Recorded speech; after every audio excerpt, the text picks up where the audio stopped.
Good evening, everyone. Got it. I know, it's kind of Good creepy. evening, everyone.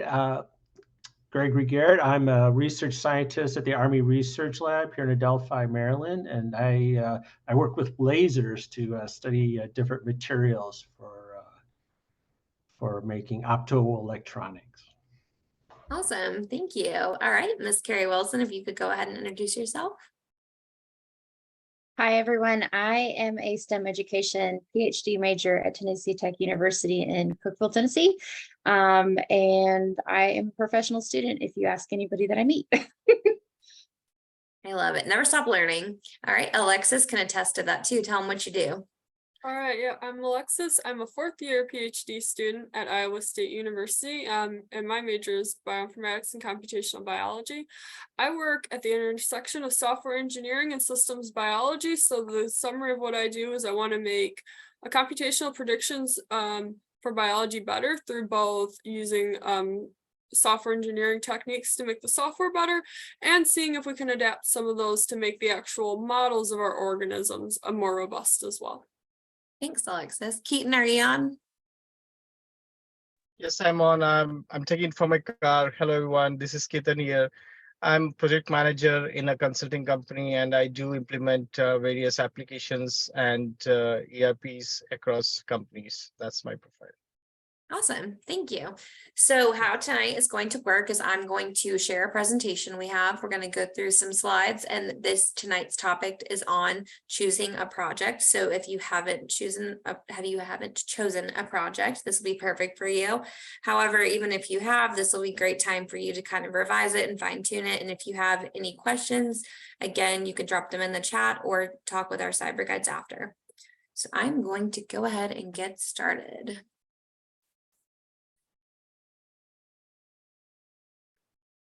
All right, Carrie, if you can just give me a thumbs up. Okay, cool beans. All right, so like I said, tonight we're going to be talking about choosing a project. So let's go ahead and get started. How do you choose a project? So your first step is identifying a problem that exists in your community. And if you'll notice, I have put it in red and underlined in your community. So the focus of this is it needs to be something that's beneficial to your community. For example, in my community, especially my backyard, we have a large feral cat problem.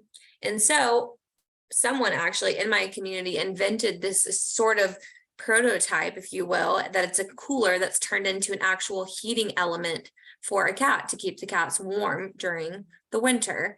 So it's great and it's beneficial to our community, but it may not help a community that isn't overgrown with cats. However, your community might have its own problem, especially if you have an ocean nearby or if you have a mountainous range. So it's really important to choose a project that helps your community. And you might be like, well, how do I find a problem in my community? I live in a nice little bubble and I don't know. So we're going to go over a couple things and then we're going to go to our CyberGuides. But number one, if you need kind of ideas on what people do, there's the eCYBERMISSION website, and that you can actually review all of the past winning mission folders. So do keep in mind, we have had a redo of our mission folder questions. And if you guys have any specific questions on that, Carrie will be able to answer any of the specifics, but the meat and potatoes is still the same. And it's cool because you're actually able to see what students have done, how they answered the questions, how they did their engineering or prototype or research. And there's some really cool ones. Past couple of years, there's been one who researched the missing monarchs. That was actually their team name. Where did the monarchs go from their community? There was one that used a prototype of a lighting system to keep deer out of their roadway. There's some that study the different algae and how that matters to the bioaccumulation of microplastics. So it's really cool to see things across the board. The other things I wanted to mention is the inspiration station and the student help center. And after we are done with this presentation, I am happy to share my screen and show you guys what that is and where to get to that on the website. But that inspiration station really poses a lot of good questions for you to ask yourself when you're coming up with a project.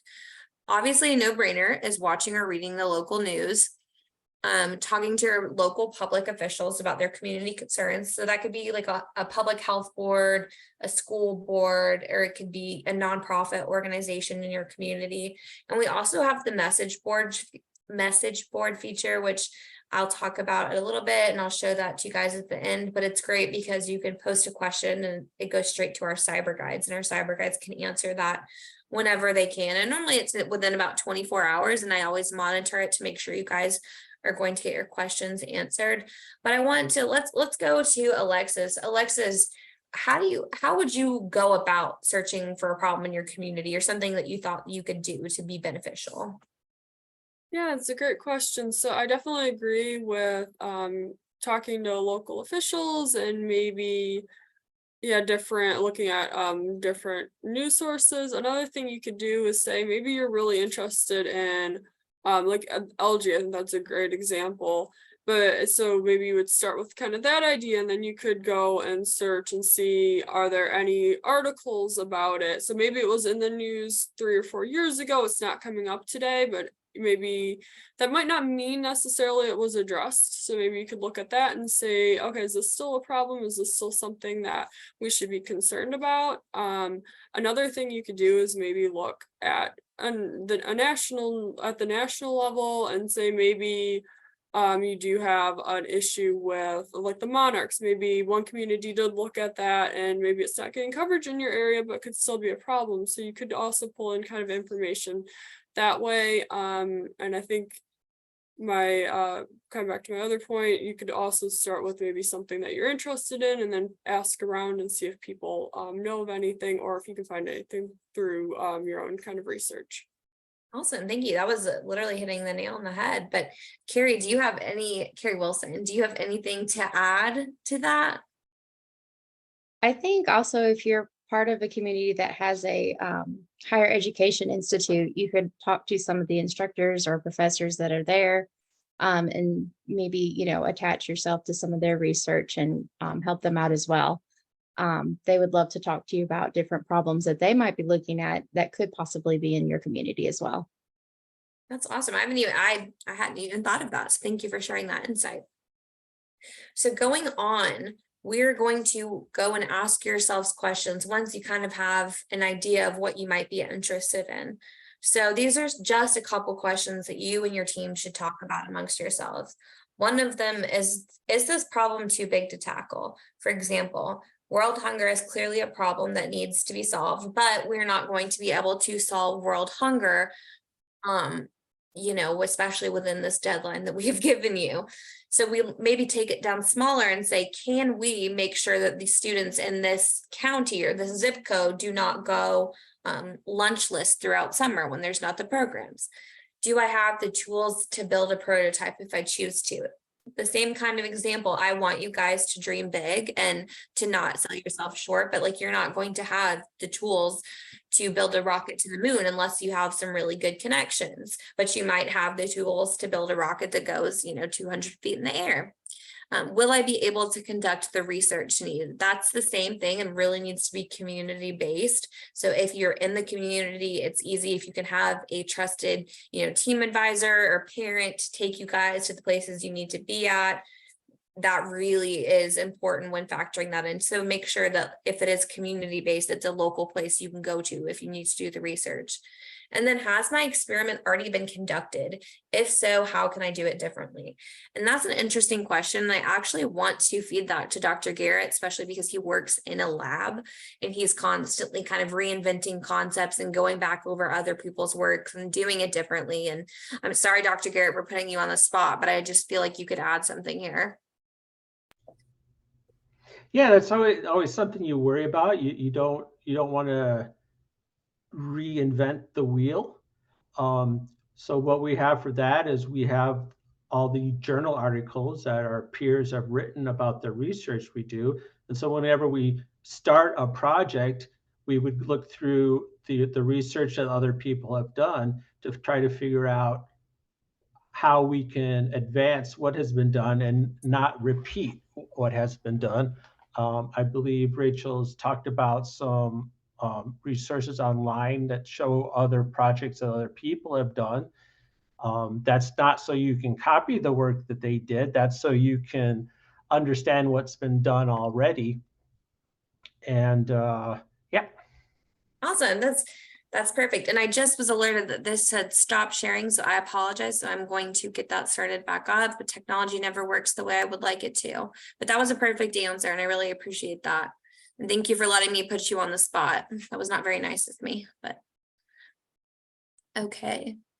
So going back to where we were, so the next thing we're going to talk about is parts of a mission folder. So this is really a good way to go back over that to have a successful mission folder and team. So we're going to talk about team, project, and goals, team roles, teamwork and roles, tasks, and timeline.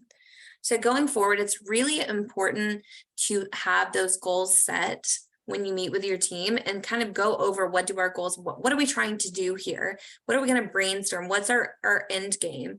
And deciding what you want to accomplish, what your team wants to accomplish, why you're doing the project, and maybe list 3 or 4 goals. It goes back to what Alexis said, kind of as in make sure you're passionate about what you're doing, and that's going to take you a lot further.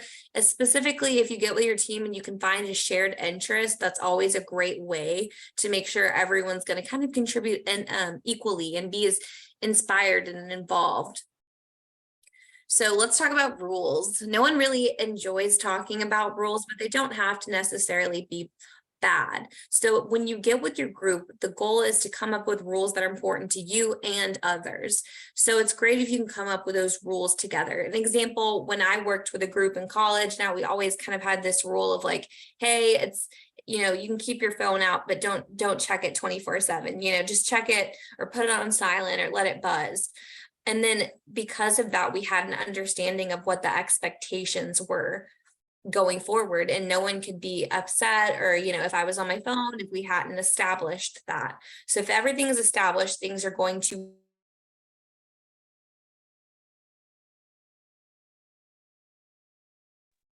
I think I was muted. I apologize. I didn't mute myself. That was interesting. So going forward, having those rules written down will be an easy way to go back over them and be able to review what you guys have established. I want to hear from Ketan. How do you deal with rules that you may not love or agree with, or are you pretty much a rule follower?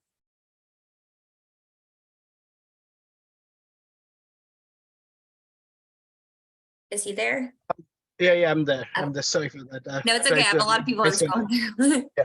So when it comes to rule, it's very important to frame those rules and keep it in place. So it is the leader who has to take it forward. In principle, if you have certain guidelines and if all the team members follow it, that's when the entire process will follow. So it's very, very important to have them in place. As far as I'm concerned, once there is a governance in place, I would circumvent around the governance so that each and every steps which we take are towards my goal. That's the way we should move forward. Thank you.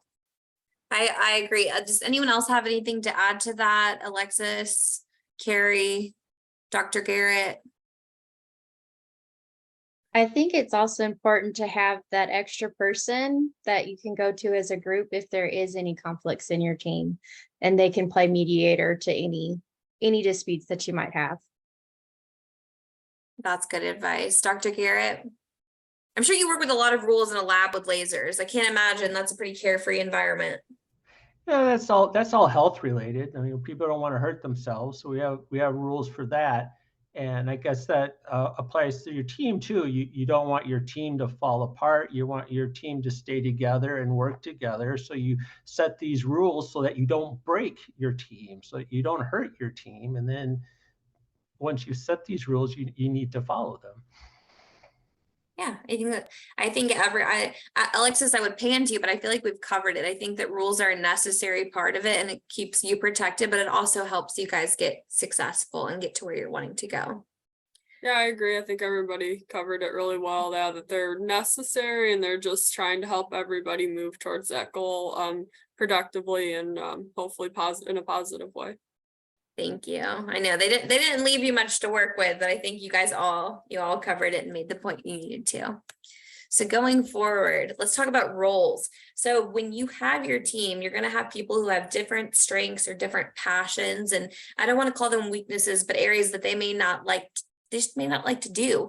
For example, I have pretty horrible handwriting, so you may not want to choose me as the scribe, but there might be some times where, you know, if we chose Becky to be the scribe, Becky's like, you know what, my hand's tired, someone else needs to write. And that's really important to be a team player and to step up and to have to fulfill roles that sometimes you don't like to do. And especially if you can rotate roles within your group, it's super helpful to make sure that everyone gets to do a fun part of the experiment. So someone doesn't just, you know, someone isn't just taking notes, or if they like to take notes and that works for your team, great. But having those roles established really helps things go smooth and continue working when you're honest, we're on deadlines. It's a high stress environment sometimes. So just having what everyone's supposed to be doing is great. Dr. Garrett, let's go to you. How do you feel about playing roles or doing roles that you may not love? I think the more important thing here is to remember that you're part of a team, and that you need to look out to and encourage each other to complete their roles. You want to succeed as a team, and so sometimes it's hard as an individual to speak up that something's not going right. So as a team, maybe you want to keep an eye on and support each other. But also, if you've been assigned a problem or part of the project and you're having a problem with it, you need to speak up too, and you need to speak up earlier rather than later, so that you're, as a team, you can solve what's going on and not get stuck behind. So you're part of a team, look out for each other. And as an individual, if you're having a problem, ask for help, ask for it sooner. You're part of a team, try to divide up the project fairly. Don't give all the boring stuff to one person and keep the good stuff for yourself. That's obviously not going to work out. Right? And so being a good team is spreading out the fun stuff with the other stuff. Awesome. Thank you, Dr. Garrett. And I want to actually ask Ketan too, because I know that you're a project manager, so you're probably dealing with a lot of people who are on your team. Is there any time when you have to do a role you don't want to, just so you can be a team player and help your team? Yeah, that's something which happens all the time. And it's a very interesting situation where there are team members. Someone will say, okay, I want to do this. Someone will say, okay, I want to do that. But most importantly, as a process, when you are working in a project, there should be something where you note down all the decisions which have been made and action items. So who made it, under what circumstance, these things should be noted, because there will always be area of improvement. And when it comes to team players, we should, what you rightly said, rotate some roles, but very clearly draft the roles and responsibilities. So if Rachel goes and does job of Y, Mr. Y, and Mr. Y comes and takes job of Rachel, they should all understand and follow the process of the roles which have been assigned and not work the way they want. So these are something which are very important in a project. And then these team members should also point out the risks. So when you have different people stepping into those roles, we'll come to know more about the risks related to the project. That's that awesome. would be big. Yeah, I like how you pointed out, especially if you have that role, you guys need to establish how it's supposed to be done. What's the operating procedure? And so if I have a role, someone doesn't come in and do it completely different, and we don't have that same outcome. So that's great. Thank you. Carrie, do you have anything you'd like to add? I think everything's been said. I do know when I was looking at some of the group projects last year, there was not a lot of detail about each role member's assignment and what everybody did. So make sure that you take good note about that too, while you guys are doing your assigned roles. Awesome. And lastly, Alexis, I wanted to talk quickly about how you working in a lab. How does that look? Because I know you said you're not often in the lab by yourself, are you? No. So a lot of times, the way my program works is, since I'm a computational person, we rely a lot on kind of what other people can contribute, with like what we would call domain knowledge. So maybe I don't necessarily know particularly a lot about software engineering, or at least when I started, I didn't. So I worked with a lab mate, and I worked with him on one of his projects that was a lot more software engineering based, so then I could pick up skills. He needed some of the biological knowledge that I could supply, so we kind of had an exchange that way. And that's kind of in general how my lab works. We also have some external collaborators that work at a different organization, and they have really great in-depth knowledge on how you want to model microbial communities and their vision for how they want to take that forward into the future. So we can do some really exciting things with it. And again, it's like that exchange of, so like my advisor knows like good practices for developing software systems, so she'll include input that way, and they'll know like, well, how does bioinformatics normally handle this? What are their standards for releasing tools or publishing papers, and they know that, so that's really helpful. And even when you have like an individual project whose PhDs, you want a share of your work is going to be kind of your own. There's still a lot of feedback back and forth between one of my advisors does have a wet lab, and a lot of her students, that's what they do. So then she's able to provide information like that. So there's a lot of exchange, a lot of people, a lot of collaboration, and you don't have to worry about just having all the information. You can rely on your lab mates and collaborators. Awesome. Thank you. I know I kind of set you up there for a trick question because I knew you didn't work alone. So you see what I did there? All right. Thank you guys. So moving along. Ooh, what happened? All right. So some of the tasks that you guys want to have when you're having that kind of role assigning is making sure that those roles will cover who's going to remind the team about things, who's going to let them know when the deadlines are, who is going to keep up with all of the paperwork, who's going to take notes, who has, who's great on all of the software on the computer, who can create a chart and a graph. So I think that's another thing when you're establishing those roles, that these are questions to consider. So let's talk about timelines. So there are eCYBERMISSION timelines, which we will go over in a minute, but there also should be timelines you create within your group.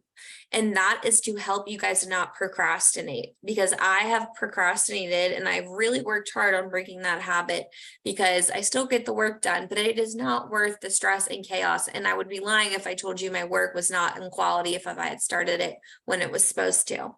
So luckily for you guys, we have two of these. You see there's a scientific inquiry mission folder path and engineering design mission folder path. It actually on the website, if you click on those parts that I highlighted, it gives you an example timeline, which is really cool. So you guys can come up with when you want, a rough draft of your experiment or your prototype, when you want to have your graphics in, when you want to have all of the mission folder questions in. So it's important to have that and keep things on track. And if you're not on time and on track, you can know that off the bat and see, okay, since we're missing this deadline, we really need to put in some extra hours this week.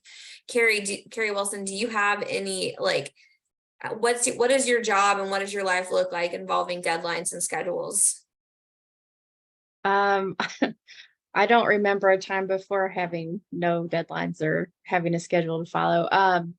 And so I have a lot of different groups that I work with. And so I reach out to them almost daily to double check that I'm meeting with them on a certain day, or what is coming up that is due for different class projects, or maybe I'm working with some professors on some research and I need to ask them about different deadlines. And so it's really important to not only go over these deadlines with your group, but also have like a plan B in case somebody is sick and can't meet the deadline.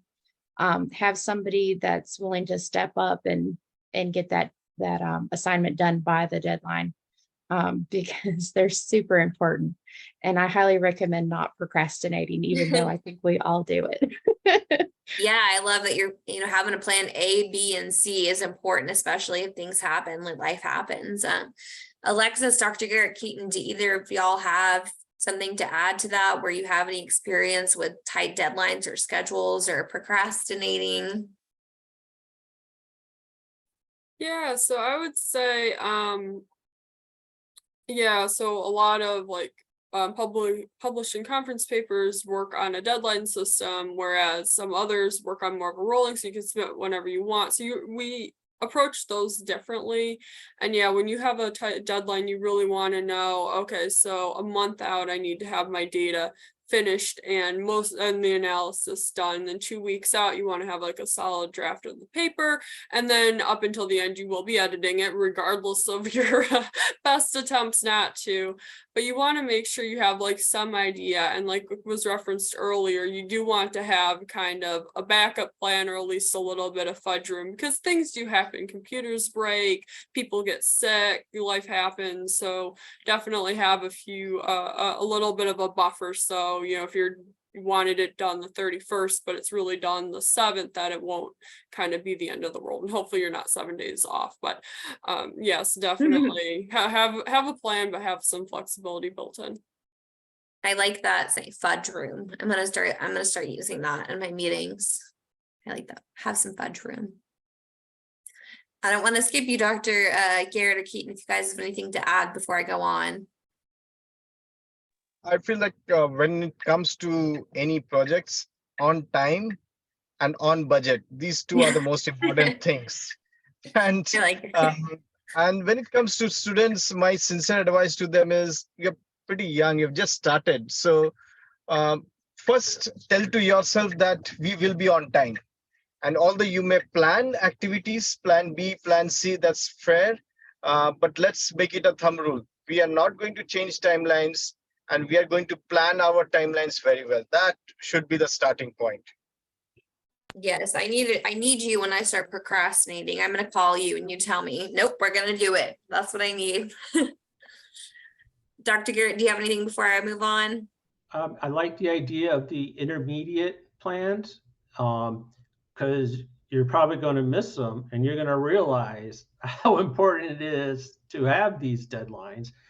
Because if you miss the submit your folder deadline, all that work goes to waste and you don't get to participate. And we want to see all the fun stuff you did when we do our judging. So please set some reasonable deadlines and follow them. Yes, thank you. And these, I forgot to mention to you guys, I think every one of these cyber guides has been or is a virtual judge. So they definitely have good insight on what, the judges are looking for. So please pay attention to what they're saying. So moving along, this is the eCYBERMISSION timeline I was referencing. So where are we? It is okay. So registration is opened. Registration closes on February 28th, and then our mission folders deadlines is March 6th. So everything has to be submitted by March 6th. Virtual judging starts on March 13th, and that's through the 27th. Your folder is judged 3 times by 3 different judges, and that's all done online. And then the winners progress, and we'll have regional judging, we'll have regional judging, and then a national judging level is at the end, and that's an in-person. And this is the same kind of little timeline, but a little bit easier to read. So that is all I have for you guys. I do want to open up the floor and see if any students or team advisors have questions. Please feel free to unmute yourself and speak, or send it through the chat box. Again, all of the cyber guides are happy to answer your questions, and Carrie is happy to answer anything related to mission folder, and I will try and help where I can too.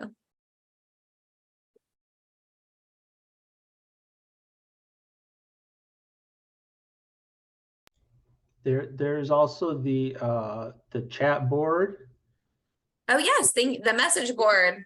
The message board, which has no messages in it. Yes, so I would love. Made my life really easy. I haven't had to answer any questions at all for the past 2 months. Does everyone here know how to get to the message board? And I know that there's only one with a camera on, so if somebody could just send it in a chat box or say yes or no, and I'll share my screen and show you guys how. I'm going to show you how. That's all you need, Tabitha. Thank you for having my back. All right. So I'm going to go ahead and share the screen. Okay. All right. You can see a student account, correct? Someone give me a thumbs up. Perfect. Thank you, Alexis. So this is what it's going to look like when you log on to your student account, and it is right here to the right-hand side. So when you go here, you can see Ask a Cyber Guide, and that is going to connect you with one of our many cyber guides. So you can post about project help if you have a question about a STEM career or just questions about STEM.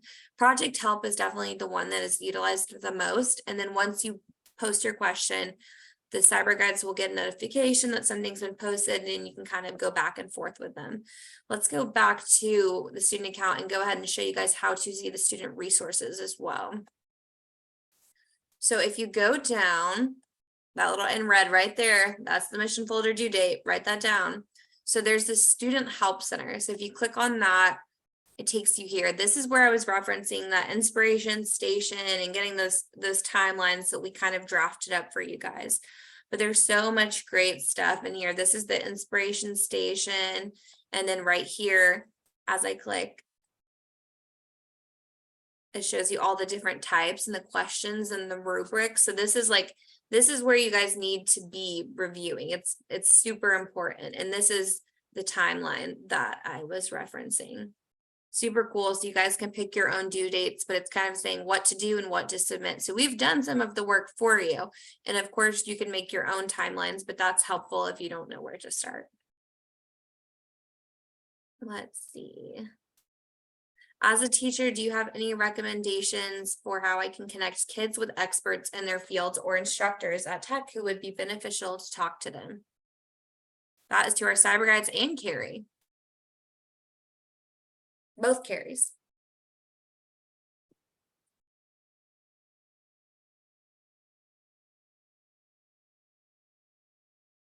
What does it carry?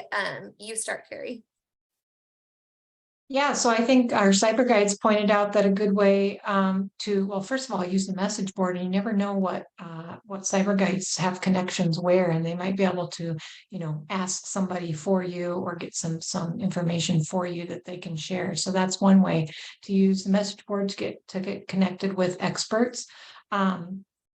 Instructors at Tech, are you referring to specifically someplace, or you mean within the technology field? Because as you type that, because as Carrie said, our message board is great as we don't do these one-on-one sessions, but anything that you have in a specific STEM field, we probably have a cyber guide who specializes in that. So that message board is the easiest way.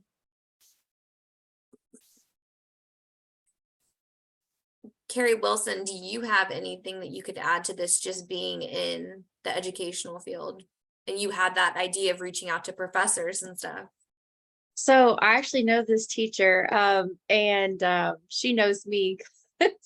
And so I think she's referring to Tennessee Tech, of course. Yeah, there we go. I was referring to Carrie Wilson's tip about utilizing resources. So yeah, you could probably even ask me. I don't know which educators that might align with your students' projects, but that's another thing, is finding those connections of, people that you might work with, or people that, if you go to church or, different groups and communities, if you know somebody that knows somebody, they could probably connect you that way. And that goes for you, scholars as well, because you guys know a lot of people. And when you guys ask, you tend to get that, yes, I can help you kind of thing. So definitely reach out and see who's around you to connect with. It kind of goes back to, what are the problems in your community? If you have reached out to somebody and they've told you what's a problem in the community that, the community's facing, you could definitely explore some options of letting them kind of mentor you on your project. Thank you. Dr. Garrett or Alexis or Ketan, do you guys have anything to add?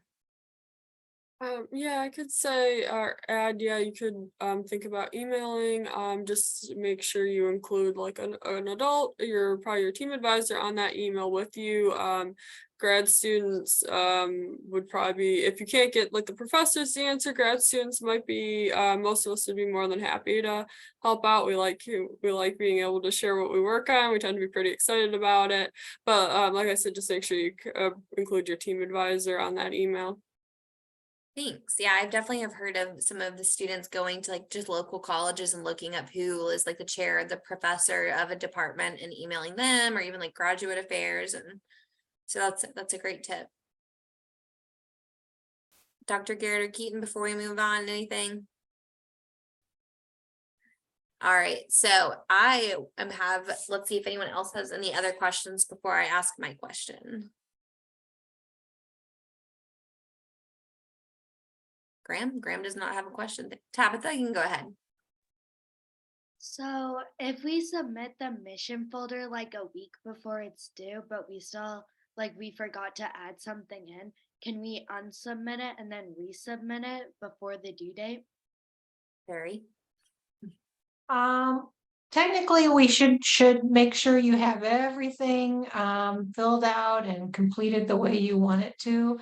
Unless there's a really, really, really good reason, we usually do not do that. So that's something that you can talk to your team advisor about. But your team advisor has control over when you submit your mission folder. So you'll complete your mission folder and then your team advisor will check it over to make sure that you don't leave anything out. So that's something that your team advisor will help double check with you. Does that help? Yes, thank you. Yeah.